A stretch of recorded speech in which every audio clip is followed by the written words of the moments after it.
excited, so call me back. Okay, love you. Bye.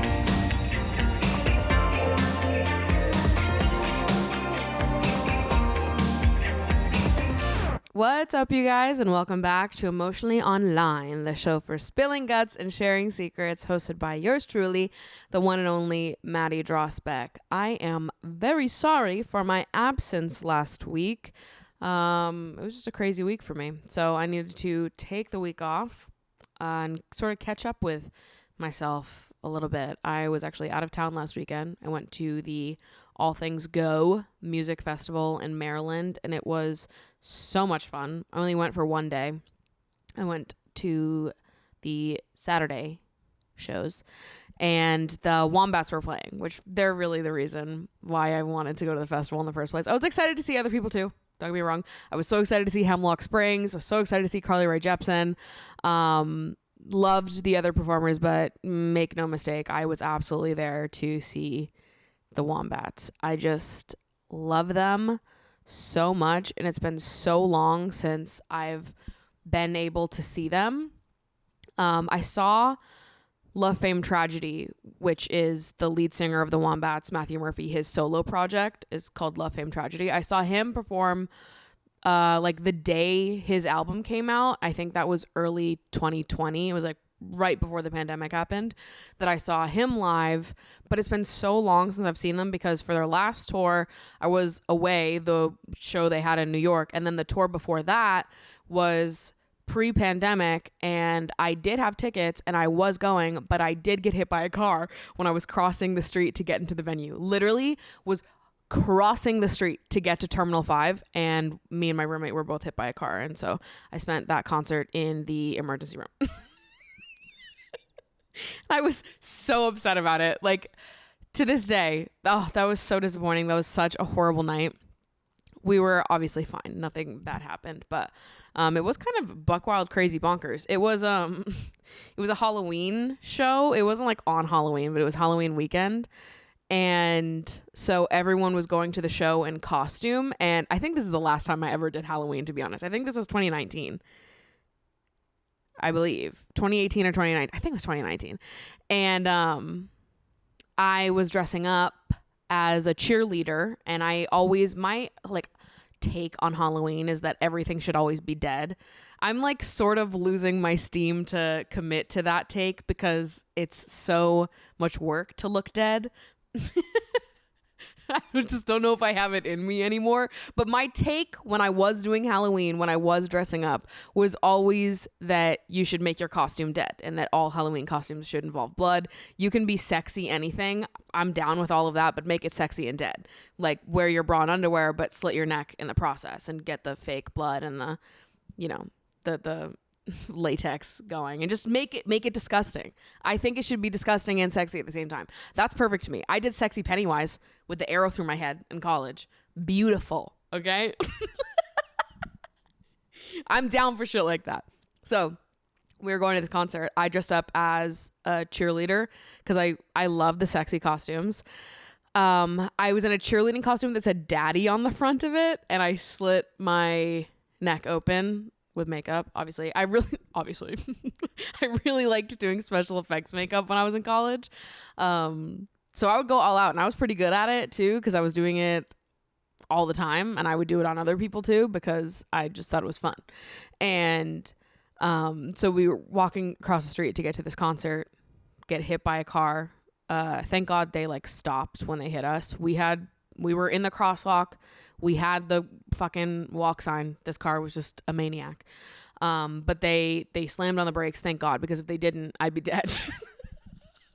Because I got hit front on and was like slammed back, and my head hit the pavement, and the tire would have ran over my head. Anyways, I survived, lived to tell the tale, so it's all good. But the crazy part was that onlookers were really concerned because I looked like I was dying. Because I'm covered in fake blood with my neck slit open. So this was probably a very traumatic experience. This was probably more traumatic for other people than it was for me, right? Because I was hit, my head hit the pavement, and I get up. My roommate was like really, really shook. And I think when bad things happen to me, or like when I'm in a group and bad things happen, I immediately go into like mother mode. And I'm like, what's wrong? Who's doing this? I'm like, I just slammed my head to the pavement and I'm like jumping up right away to go get my roommate and whatever. Oh my God. So I was like, I hopped right up and I'm like walking and people are coming over to me like, sit down. They're like panicked. I can see people across the street like pointing and gasping. And it's like, because I literally look like my head's about to fall off my body. They're like, something is wrong over there. No, it's fine. Neither of us were concussed. We were actually completely fine. Thank God. But I did spend the entire concert in the emergency room with them making sure that we were fine and we weren't concussed. But this was a really fun ambulance ride actually, because the fucking EMTs that show up, now they have to deal with me in my daddy cheerleader costume covered in fake blood, and I have to reassure everybody that night that it's all fake. It's just fake blood. It's just special effects. I promise I'm not dying. You know, imagine walking into an emergency room looking like that, with your neck slit open, your guts just fucking hanging out, and you have to just constantly tell people, please don't worry. First glance, I know this is shocking. I am fine. I actually left my house looking like this. I just also might have a concussion now. So if you could just like get me checked out for that, that'd be sick. So anyways, that was the last time I had tickets to the Wombats. Let's go see their show. But I've seen them on like maybe all of their tours since I was young. I loved the Wombats for many, many a year. And yeah, Matthew Murphy is just like the greatest songwriter ever, in my opinion. He is a beast and such a talent when it comes to writing love songs that are so beautiful but are also so truthful and honest in a way that just like rips my heart out. I love it. And actually, would you believe it, this podcast is actually named after one of his lyrics, sort of, in the song Backflip by Love, Fame, Tragedy, his solo project. The first line of that song is, lately I've been emotionally offline. And I really loved that lyric. I had a playlist during my year of no dating. There was like all like single bitch anthems called Emotionally Offline. And then that's how it eventually turned into Emotionally Online. But it came from the song because I just love his music and I love everything that comes out of that man's brain. But I just took it and I modified it. And that was how Emotionally Online came to be, if you would believe it. If you would fucking believe it. So I love this man. I do. I love the Wombats. And it was so fun standing in a crowd of people just jumping up and down and screaming those lyrics and being like, this is everything I want right now. It was awesome. It was fucking sick. I loved it. I've been feeling just like so happy and so excited about life recently. I said in my most recent video, but the last few weeks, I think I felt like the hottest I've ever felt in my entire life. I don't even really know what's going on or why I feel this way. I've just been waking up, doing life, going about my tasks, getting ready, you know, styling my little outfits, living my cute little life. And I feel like, God, I just fucking love her. Like, she's sick. Me being her. Like, sometimes I just feel like I look at myself from a bird's eye view and I'm like, I like you, bitch. What the fuck? When did you get here? And yeah, I've just felt really good. I've really been happy with myself recently. I feel very, very hot, very comfortable. Life is good lately. I feel way more secure in myself, I guess, which I've brought up a few times over the last few months. So I guess it's been a slowly coming into sort of thing. There's just been more and more of it, but it just feels like a lot lately where I'm like, damn, who are you? When did you get here? Because I really like you, bitch. What the fuck? I was having an interesting conversation with my therapist a few weeks ago, which now my fucking insurance is not working with my therapist anymore. So I'm in like a whole mess with my insurance right now. Getting insurance as a self-employed person is an actual fucking nightmare. I can't explain it. I have the worst insurance possible. It literally has stopped covering everything. It doesn't cover any of the doctors that I normally go to, even though it said that it would when I signed on to get it. But apparently there's a third-party payer, so it like makes it null and void, even though it's fucking Blue Cross Blue Shield and it's supposed to cover all these doctors. Anyways, every person that I've been seeing has slowly been like, oh, your insurance doesn't work. And I'm like, fuck. I literally switched insurance in April. So I don't know why it worked for like the first 4-5 months that whatever. Insurance doesn't work with my therapist anymore. I'm pissed off about it. It's just a nightmare. But anyways, the last time I saw my therapist before I was in this nightmare trying to figure out my bullshit insurance, I was talking to her, just we're talking updates, we're talking dating, we're talking having a crush, we're having chats about feeling your feelings, whatever. This is a continued thing. Me and my girl Olivia, we get into it, okay? But I was reflecting on this idea of the importance of being chosen and how I think wanting to be chosen really used to control me a lot more than it does now, if at all. I won't say it's completely gone because that feels wild to be like, I don't care at all about being chosen. It just feels different now. I was also reading some of my old poetry, some of which that I shared in a recent vlog of mine, but you can hear in like a lot of my old poetry, old videos, a lot of things I made, especially around college, like how deeply not being chosen impacted my self-esteem. I think it made me more pessimistic about love and relationships and commitment and like other outward grand gestures of choosing someone or someone being told they're special. I think not having been chosen and not having been special, or not feeling that way. Of course I'm special. Maddie, you're so special. Oh my God. Thank you.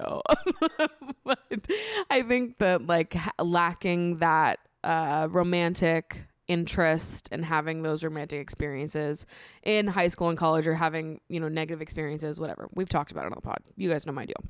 But, there was this era of my life where being chosen felt so important to me, and the lack of being chosen would feel like direct proof on how desirable that I was or wasn't. Like my lovability felt like it was always being called into question because I was like, why am I not special to someone? Like, why are these people that I'm dating, that I'm going out with, when they treat me so poorly, that makes me feel like they don't think I'm special, that maybe I'm not special. Because if I was, why would people treat me like this? Like, I felt like I was constantly questioning my own worth because of how other people treated me, and because I wasn't being chosen in the way that I wanted to be chosen. And I was talking to my therapist about really caring for someone deeply and wanting them to sort of come to their own conclusions and figure out their own selves before pursuing me, because it just feels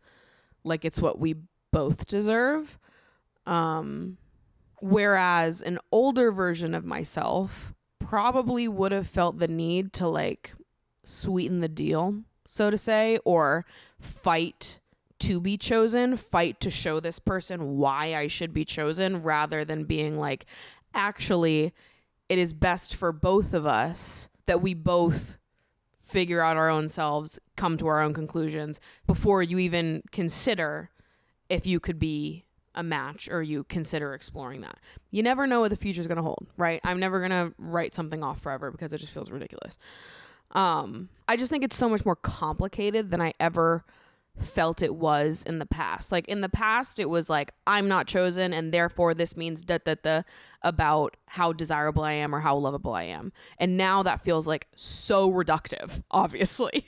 But it really did feel like in the past, I felt this gnawing at me to like prove to people why I'm worthy of being chosen. Because if I can't convince them that I'm special, then I can't convince myself that I'm special either. It felt like there was so much riding on being chosen by other people because I didn't feel secure enough in myself without that. It was like I needed the affirmation from other people. I needed to be chosen. I needed to be told I was special in order to believe it. And if they didn't, it felt like confirmation that I wasn't, which is obviously not true. It was honestly really ego driven. It's not like that reaction is not honoring the connection or the relationship or giving grace to how you and the other person feel in the space and time you are in your lives. Like, it's purely ego driven, getting the affirmation, getting the satisfaction of knowing that somebody feels XYZ about you without taking into account if that's even like the best plan of action for this connection, or if it's what both of you are ready for or what you need. I don't know. It's reductive is what it is, and it's ego driven. Anyways, was just word vomiting all of this out to my therapist. Bleh, bleh, bleh. And she was like, do you understand how difficult it is to reach a place where you're secure like this, to the point where you're giving a fuck about the integrity of your future self and your future relationships at the sacrifice of being chosen simply because you want the other person to feel secure in their own choices in choosing you? Now it's not really about if I'm being chosen or when I'm being chosen. It's about being honest, being vulnerable, living truthfully to how I feel in each relationship dynamic that I'm in. It's giving grace to the people that I care about deeply to show up as their most truthful and honest self. To leave space for things to be not black and white, to leave space for people to lead their own complicated lives, to have pasts that don't involve me, feelings and things that they're working through in their lives that have nothing to do with me. Giving people that I care about space to be those people, to go through those things, because maybe being in a relationship, choosing you, is not the top priority right now. And maybe it shouldn't be. Maybe their top priority absolutely should be somewhere else. And maybe that in itself, maybe not being chosen, is actually more respectful to the integrity of the present and future relationship dynamic. I just think it's more complicated than what my past self ever gave it credit for. I don't know. I'm kind of rambling now, but it's all so complicated, right? Feelings are complicated. Caring for people is complicated. It's not always so black and white. Although there are absolutely parts of myself that wish that it's like, well, everything should just be easy all the time, always. And it's just not how it is. But that's okay. And it also doesn't have to be. But it feels good that the idea of being chosen or not being chosen, and this like black and white way of seeing my desirability, or also black and white way of seeing like my connection with somebody else, like it's only worthwhile or it's only meaningful if I am chosen, if it does get to that point, versus like just enjoying the time that you have with people, enjoying the connections you have with people for what they are. That's just something I've been thinking about a lot, and hearing my therapist like acknowledge the progress that I'd made, and that it was like a big deal for me to say something like that felt really good. I've been seeing my current therapist for a year now. I switched therapists last year just because of my whatever, long story, nobody cares. I liked my old therapist too. It wasn't because I didn't like my old therapist. I'm pretty sure I talked about this on the podcast. But I've been with her for a year now, so to hear her say something like that to me and like acknowledge my progress and how differently I'm speaking, even just within the last year, was really nice. And I think just helped reinforce to me that like this version of myself that's coming into being right now, I really like her, and I think she is cool. With all of the skincare products out there, it can be really overwhelming figuring out which products are going to be the best for you. If you really need a 10-step skincare routine, or if something a bit more simple would be best for you. So it's time to take the guesswork out of your skincare routine and find what's best for your skin with the Inkey List. The Inkey List is an award-winning science-backed skincare brand that has the right ingredients at an affordable price to get the results you're looking for. Whether it's targeting acne, reducing fine lines, boosting hydration, the Inkey List helps you create a unique skincare routine that really works and helps you reach your skin goals. And the best part is how affordable these products are. You can get a whole new routine for yourself for under $30. And if you already know what products you like and what works for your skin, you can find those same ingredients at the Inkey List, retinol, vitamin C, for a much cheaper price. The product that I've been loving the most from the Inky List lately has to be their lip plumping balm. I'm someone that constantly keeps a little lip balm in my pocket, in my purse at all times. I love having plump, beautiful, luscious lips, and this product has quickly jumped to being one of my favorites. And right now, the Inky List is offering listeners of this show 20% off their purchase when you use code emotionallyonline. Just go to theinkylist.com, that's Inky spelled INKEY, and use code emotionallyonline for 20% off your order. That's theinkylist.com, using code emotionallyonline for 20% off. I received a really interesting Instagram DM this morning that read, I have to hear your thoughts on the men hate their girlfriends thread that's going viral right now. And I read this and was like, sounds like something I would have a lot to say about, but I have no idea what this is. I am not on Twitter, X, anymore. I fully deleted my account on that app, so I'm 100% off of that. And I'm also not on TikTok. I still have the app. I don't open it though. I'm probably open TikTok like twice a month when friends tell me to open it. I'm like off both of these apps. So I miss some of this shit. And actually, like when I see stuff like, because when I first deleted TikTok, do you guys remember me saying like, I felt like the biggest reason I wasn't going to delete it is because I had like a fear of missing out on like cultural conversations or like jokes and gossip that I was just going to be so out of the loop for.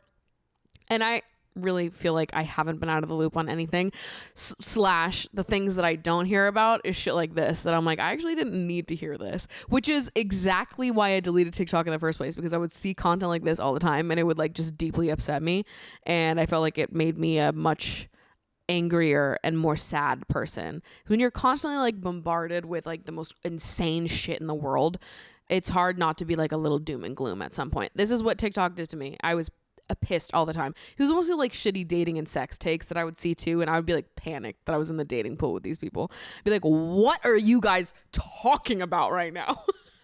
So I immediately messaged them back and was like, I have not seen this. Can you link me? And they sent me over a TikTok to help enlighten me a little bit on what's going on.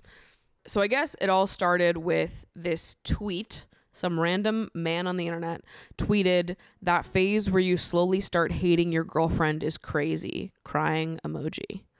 And it has 97.2 million views, 28.9 thousand reposts, 62.2 thousand quotes, like 140,000 likes. And then underneath the tweet are a bunch of men building off of this original tweet relating to this feeling of like slowly hating the person that you're with, or like finding joy in hurting them, finding ways to make them break up with you, a bunch of other crazy shit. I'll read a few of them so you start to get the gist of what this is. When she keeps reminding you about her birthday and it hits you that you have to buy her a gift. When you have to tell her to dress up more to look modest, but deep down you're tired of seeing her body because she's not as hot as your new girl. When you cheat and she forgives you for the 6th time. When she holds your hand in public and you feel like cutting it off, which is an insane thing to write and put on the internet. I have a hard time not laughing at some of these. I think when you look at threads like this, I want to say some of them are serious. Some of them are dead fucking ass. But I think a lot of the responses in threads like this are like internet edgelords and men that think it's funny to be misogynistic. Maybe they don't genuinely believe something like this, but they're just trying to say like the most insane thing to get a reaction. Not saying that I think that's better, because I think those people are like equally at fault for perpetuating like misogynistic viewpoints and normalizing that kind of behavior. But I will say that I do think a lot of these people are not necessarily being serious. They're doing all of this with the intention of upsetting women, which again is not better, but it's just worth noting. To be honest, this is real. You be feeling like your girl is irritating. That's the reason why most of us men cheat in marriages or relationships. Women are boring. Her tears give you joy because she went through your phone and found out you cheated on her. When you start bringing issues out of anything just to make her tired out of you. Okay. You get the point. It's just like a bunch of weird misogynistic bullshit and like emotional abuse. Just, yeah, that's what it is. It's just emotional fucking abuse. So that's the thread. And I guess there's been a lot of conversation about it online. This like genre of men that just like hate women. And they also date women and are attracted to women, but like at their core, they do not respect women or see them as people, and how like distressing this kind of content is to see on the internet as a woman in general, but I think especially when you're a woman who dates men and these are the people that you are potentially going to be in relationships with, and they are on the internet writing insane shit like that. To be honest, shit like this doesn't really surprise me anymore. I think with like the influx of these like alpha bro podcasters that are just so outwardly and aggressively misogynistic, with the like boom in creators like that, it's not shocking to me that we have more like outward and proud showcases of like just hating women like this. It feels like this is like the natural next thing that happens when you have people like Andrew Tate all over the fucking place. And even after all of the sex trafficking stuff came out about Andrew Tate, because first of all, everyone on the internet knew about the sex trafficking stuff long before he was actually being taken in by law enforcement and shit like that. And so it didn't really surprise me then that when everything like fully came out, how his supporters and fan base were still gonna ride for him and be like, oh, but he's the man, even though he was literally posting how-to videos on how to sex traffic women on his website, posted videos talking through, describing sex trafficking. So much content that was basically like a full admission of guilt. You listen to it and there's no other way to see it any other way, and his followers still rode for him, loved and supported him. Sex trafficking was not enough of a deal breaker for these people. But I think because you have people like Andrew Tate that have risen in popularity so much, I think that the popularity, the outward popularity, is something that makes people feel that their opinions that maybe they used to keep hidden in the corners of their brain, in the, you know, cracks of the internet where these people lived, when you have someone like Andrew Tate who's super fucking popular saying this shit, you start to feel like your takes are a little bit more valid. And this is like a cultural problem too. I wouldn't even say that this is like a rare issue. I think there are a lot of young men that are growing up being taught really aggressive, inflammatory things about what it means to be a man. And I think with the internet being so easy to like fall into these corners, it being so easy to be like a young boy that falls into like the Andrew Tate trap and all these other people, right? Andrew Tate's not the only fucking one. There's so many of them. And so it feels really easy for young men specifically to be raised in households that teach them a certain thing about masculinity and how to treat women. They see women a certain way because of how they're raised, and they go online and they fall into these holes on the internet full of people that just hate women and will perpetuate and promote this way of thinking. And then this is exactly where they end up. And I think these are people that maybe they are attracted to women physically, maybe they date women because that gives them some kind of sexual gratification, or they feel like big and brave and masculine because they have women fawning over them and wanting them. But when it comes down to it, they don't respect women, and it is like she's here because she's hot sort of thing. People like this don't see women as like interesting intellectual people. They just see you as something hot to bring around with them. I don't know.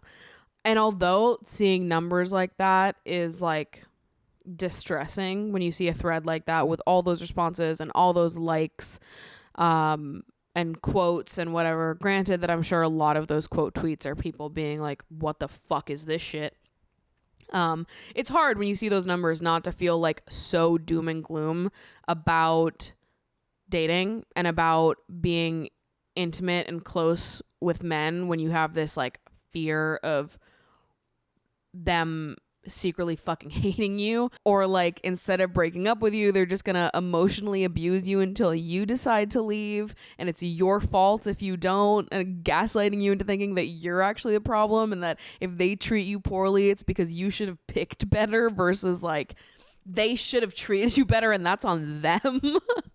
I'm not even gonna say it's rare because I don't think it is. I think there's a huge problem. I think there's a massive problem in how young men are taught about masculinity and how to treat women. And I think it is so easy for them to fall victim to these like internet wormholes with people like Andrew Tate and fucking Fresh and Fit, Sneeko, all these fucking losers on the internet that are causing real fucking problems for people. I think there's a large problem at hand here that needs to be taken seriously especially by like these social media platforms that have the power to deplatform people like this. I think it's important that they do. So I'm not even going to say it's rare and that like we shouldn't worry about it or pay attention to it, because I think that it is a problem. And I think even the people that contribute to shit like this to be edgelords are contributing to the problem.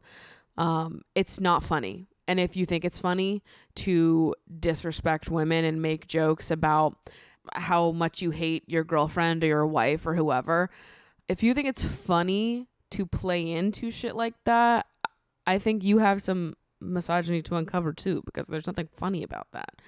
But I feel like I went to high school with a lot of people like this who would like make really unsavory and sexist jokes and they thought it was so funny. And same goes for like people making gay jokes or trans jokes. I went to high school with a lot of people that thought humor like that was funny and that pissing people off and being an edgelord was like just the funniest thing that you could fucking do. And I used to get so mad and so frustrated because I felt like a lot of the time when myself or my friends would try to like stand up against this bullshit, we were always told like, oh, just ignore them, boys will be boys. And I just disagree with that reaction so wholeheartedly. So like as much as it is distressing to be like, oh my God, this isn't a small group of people that's like just hiding in the corner of the internet. Now they have these huge platforms and they're following these people with other huge platforms and they're talking and there's thousands, tens of thousands of people, you know, vomiting out similar ideologies on the internet like it's nothing, and that sucks. But it also is still the majority opinion that sucks. And I think it's important to remind yourself of that. Because I get it. Sometimes I start being like, oh my God, there's so much horrible things happening in the world everywhere. And there's so many absolutely fucking insane people all over the internet saying absolutely insane things. But I really do believe that the majority of us are sitting at home feeling the same exact way about these people. But it is wild what people will like confidently put on the internet, what people are willing to say, what jokes people are willing to make, what they think is appropriate. I've always thought that like men hating their girlfriends or wives jokes were really bizarre. Or even like taking a step back, not like, I mean, a lot of the examples in this thread are like really aggressive and abusive, but then there's also like the like lighthearted millennial guy hates wife humor shit that I've never understood either. Like when people make jokes about like the old ball and chain or whatever the fuck, like I've never understood why that's funny either. Like I don't understand my nagging wife who wants me to do the dishes. Like just I don't really get why shit like that is funny. I think there's also a part of me that feels very removed from worrying about ending up in the same dating pool as people like this, because people like this are usually fat phobes too. So I kind of feel safe from them. I'm like, I don't think these people are interested in me at all. So I think I'm safe. I think that in a way, my fatness here is providing a shield for me, because I'm just like a big fat loser to them. And I kind of love that, because I don't want to know these people at all. So if they think I'm fat and gross, then that's awesome, actually. But yeah, that thread is really distressing. I don't recommend looking at it if you don't have to. But there are, without a doubt, a lot of wonderful, thoughtful, caring, kind, loving men out there that do see women as people and are also equally as distressed by content like this, content made by people like this, threads that look like this, that would call these people out to their face if they knew them.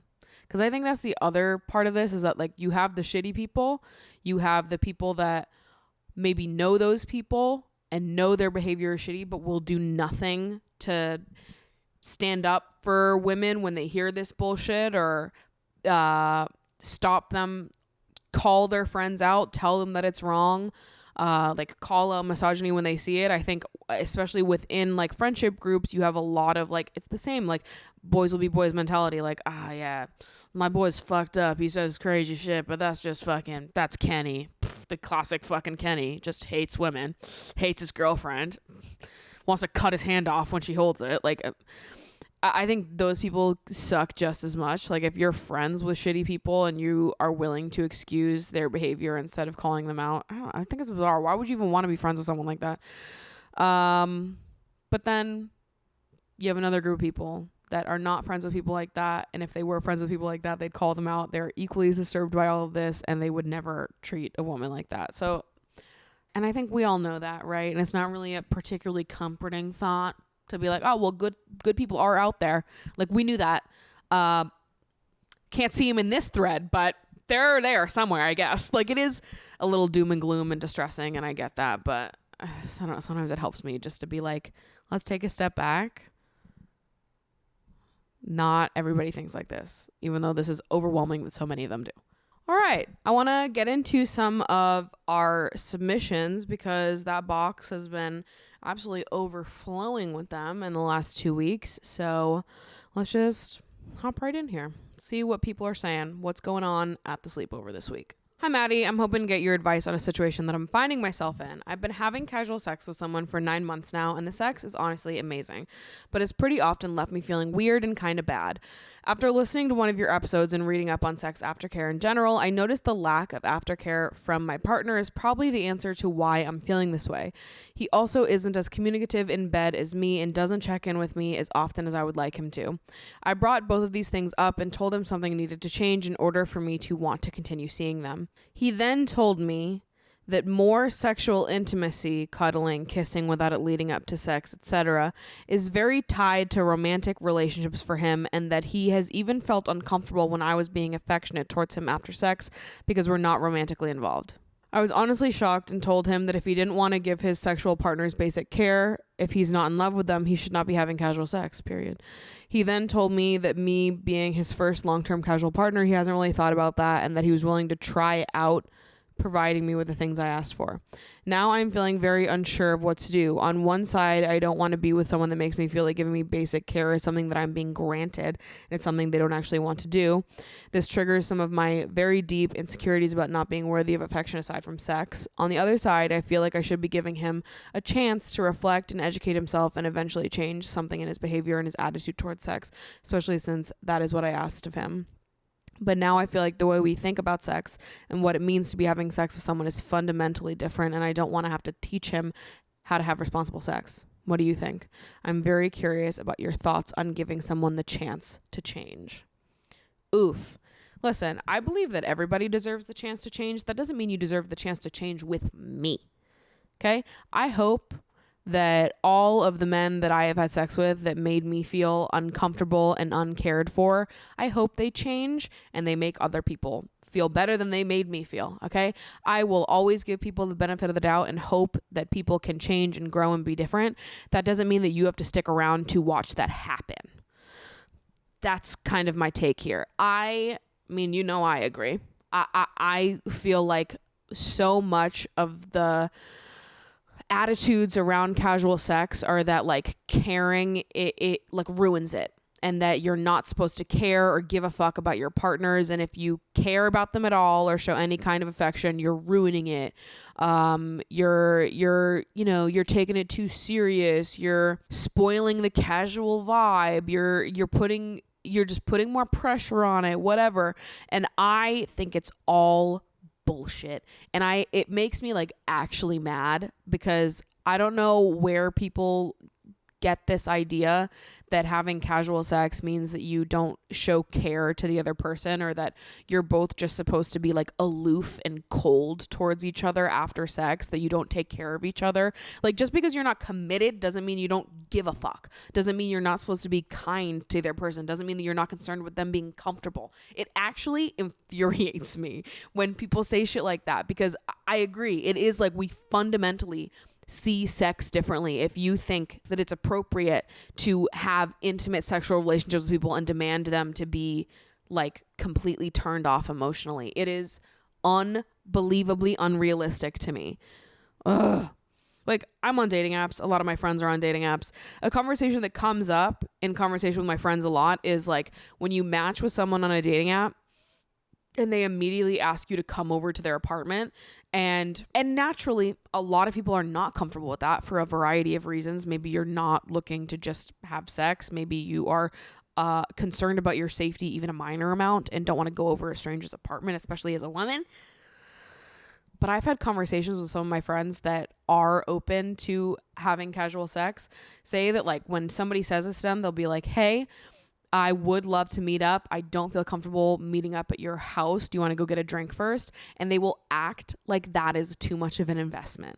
Or they're like, I don't want to go on a date. I'm not trying to fucking hang out with you as a person. I'm just trying to fuck. And it's like, you can't even muster up enough care about a person that you're asking to be intimate with to get a drink with them at a bar so that they are comfortable. It makes me so mad. I feel like rage bubbling up in my chest as I'm talking about it, because I think these people are so fucked up on so many levels, and I don't think that they should be having sex whatsoever. I do not think that you are mature enough to be having sex if you don't want to take care of your partners emotionally and make sure they're comfortable. I'm sorry, I don't. I think that you are a child and you should not be having sex with anybody. Oh my God, you are a danger. Okay, you need fucking therapy. I can't. It sends me on a fucking spiral. We owe care to our partners, whether they are casual partners or serious partners. We owe that to each other. I'm done with like the I don't know you shit. We're just casual. Just no feelings, no emotions. Just be cool. Fucking even a little bit of affection is too much. Shut the fuck up. I'm over it. We owe that to each other. We owe each other a basic level of care and human decency. And if you can't fucking do that, you shouldn't be having sex, because you're scary, actually, deeply, honestly, and truly. That's how I feel. So me personally, I wouldn't continue having sex with this person. Obviously, what you do is totally up to you. I do believe that people can change. I don't believe that I need to be there to witness it. I hope you get better. I hope you learn something. But I don't need to be subjected to that. And I don't need to handhold you into treating your sexual partners like real people. That also just really turns me off. And based on the way you wrote this, I would imagine it turns you off too. So that's my take. Hello, I need some advice. I am in a long-term relationship, and my boyfriend is quite a pompous and classist character.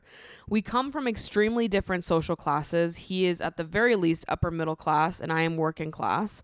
He is oftentimes incredibly cruel in the way he talks about people who he sees as inferior. Everyone who earns underneath $100K. This ridicule includes me and mocking my background and the economic situation of my friends. For instance, using the term working class mindset when referring to useless and stagnant members of society. When I comment on this and bring it up to him in a decidedly mature way, he cries and feels terrible, but almost immediately goes back to it. He also feels more intellectually capable than everyone. Genuinely, he makes fun of my taste in more childish movies and literature, which are chick flicks and literature like The Virgin Suicides and The Bell Jar. He feels that he can be rude to me about my little comfy girl movies, but if I say his art house movies are shit, he has a fit. I really want to emphasize I want to work things out with him, but I'm worried breaking up might be my only other option. I'm desperate for advice. What should I do about this? What is the appeal of being with someone like this? Okay, we need to sit down. We need to have a fucking intervention right now. This is a group meeting going on right now. If your boyfriend is a fucking asshole that thinks so little of working class people and is just all around a fucking prick that thinks he's smarter and better than everyone, including someone that he claims to love, is that what love looks like to you? Is this what a good partner looks like to you? Don't you think that you deserve someone better than this? Someone that doesn't think so lowly of you and the things that you're interested in? There are lots of men out there that will not make you feel bad for liking things, that won't make you feel like your interests are stupid. And the class thing is crazy. That's fucking bonkers bananas. What's going on? Like, what is sexy about someone that treats other people like that? And it's also like, what are you trying to work out? You didn't do anything. This is him. He's just a fucking asshole. There's nothing to work out on your part. It's him. He needs to fucking change, but it doesn't sound like he is. It sounds like this is just who he is. He is showing you his true colors. He is showing you who he is. And now it's on you to react. And I personally don't like this guy. And I'm not rooting for him. And I think he sounds like a prick. So I say break up with him.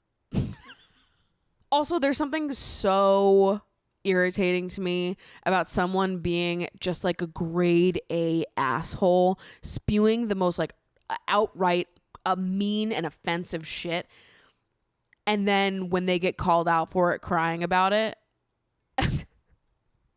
I can't with people like that. Absolutely not worth saving, not worth pouring time into, not worth staying with. Fuck this guy, point blank. There it is. This really was the break up with your boyfriend episode. Truly, honestly, and deeply. Too bad I already used that title a few weeks ago. Anyways. Oh, God. I think we need a group hug after all of this, after all that's been going on in today's episode. I just want all of you to know that you are wonderful and beautiful and amazing and so worthy of love, and you deserve someone that is caring and gentle and takes care of your heart and doesn't fight with you over stupid shit or make you feel stupid or small or that your interests are stupid and small. You deserve to be with someone that just cherishes you, that lifts you up, that cares about what you care about, that makes your interests feel important, that just gives a shit about you deeply. You deserve that. We all deserve that. And I hope that we all find it. And I also hope that we all have the strength to walk away from things that are not that, to choose to stay single, to be alone, to lean on our friendships and other connections we have in our life rather than staying in relationships like that just to avoid being alone. Because I promise you, being alone is not worse than that. That's not what love is. And I will not let anyone take away my perception of what love is and how I deserve to be treated and what I am worthy of. And I hope that you don't either. You know what you deserve. You know what you're looking for. You know what you want. Do not accept less than that. And don't make excuses for these little fucking boys that treat you poorly. Stop being so generous with your benefit of the doubt. Listen, I believe I'm a fair person, but there's a line, right? There's a line of who deserves that grace and fairness and who doesn't.